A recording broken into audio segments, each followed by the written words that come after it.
तमिलनाडु की राजनीति में इस वक्त सबसे बड़ा सियासी धमाका हो चुका है। जिस एआईएडीएमके को कभी डीएमके के खिलाफ सबसे मजबूत किला माना जाता था, अब वही पार्टी दो हिस्सों में टूट गई है और इस टूट का सबसे बड़ा फायदा मिला है मुख्यमंत्री थलापति विजय को। दरअसल सरकार बनाने के वक्त जिस विजय को बहुमत के लिए एक एक विधायक की जरूरत पड़ी, अब वही विजय अचानक और ज्यादा मजबूत दिखाई देने लगे। वजह है एआईएडीएमके के भीतर हुई बड़ी बगावत। तमिलनाडु में फ्लोर टेस्ट से ठीक पहले एआईएडीएमके के एक बड़े गुट ने आधिकारिक तौर पर थलापति विजय की पार्टी टीवीके को समर्थन देने का ऐलान कर दिया। इस ऐलान के बाद राज्य की राजनीति पूरी तरह बदलती दिखाई दी। पूरा मामला शुरू तब हुआ जब एआईएडीएमके नेता सीवी शनमुगम ने प्रेस कॉन्फ्रेंस कर बड़ा बयान दिया। शनमुगम ने कहा कि जनता ने इस बार सिर्फ टीवीके को नहीं बल्कि सीधे विजय को जनादेश दिया है, इसलिए उनकी पार्टी विजय सरकार का समर्थन करेगी।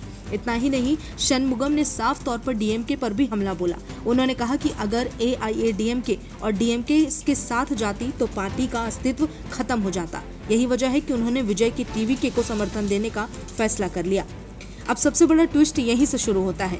कहा जा रहा है कि शनमुगम के साथ करीब 30 विधायक भी विजय सरकार के समर्थन में आ गए। यानी जो सरकार पहले सिर्फ बहुमत बचाने की लड़ाई लड़ रही थी, अब वही सरकार विधानसभा में और मजबूत स्थिति में पहुंचती दिखाई दी। हालांकि एआईएडीएमके की टूट के बाद भी सियासी तस्वीर पूरी तरह साफ नहीं हुई, क्योंकि पार्टी का दूसरा गुट अभी भी एडप्पादी पलानीसामी यानी ईपीएस के साथ खड़ा है।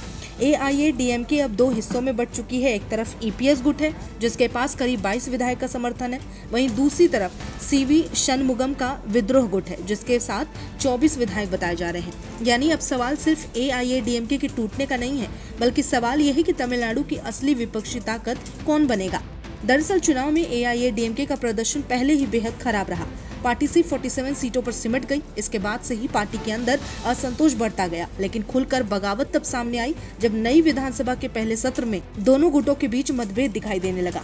शनमुगम ने दावा किया कि एआईएडीएमके की स्थापना हमेशा डीएमके के खिलाफ राजनीति करने के लिए ही हुई थी। ऐसे में अगर पार्टी डीएमके के समर्थन में सरकार बनाने की कोशिश करती तो कार्यकर्ता कभी इसे स्वीकार नहीं करते।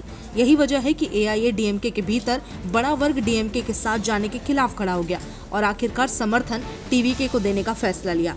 अब इस पूरे घटनाक्रम के बाद सबसे ज्यादा चर्चा एक बात की हो रही है कि क्या थलापति विजय सिर्फ मुख्यमंत्री नहीं बल्कि तमिलनाडु की नई सबसे बड़ी राजनीतिक ताकत बनने जा रहे हैं।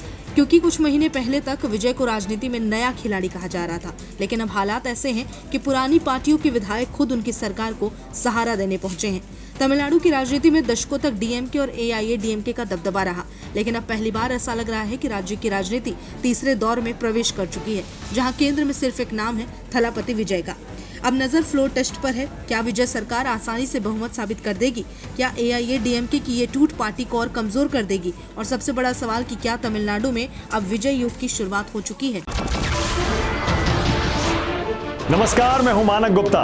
अगर आपको हमारा ये वीडियो पसंद आया हो तो इसे लाइक और शेयर जरूर करें, और हाँ, हमें सब्सक्राइब और फॉलो करना ना भूलें ताकि आप देश और दुनिया की कोई खबर मिस ना करें। तो जुड़े रहिए हमारे साथ और देखते रहिए न्यूज़ 24।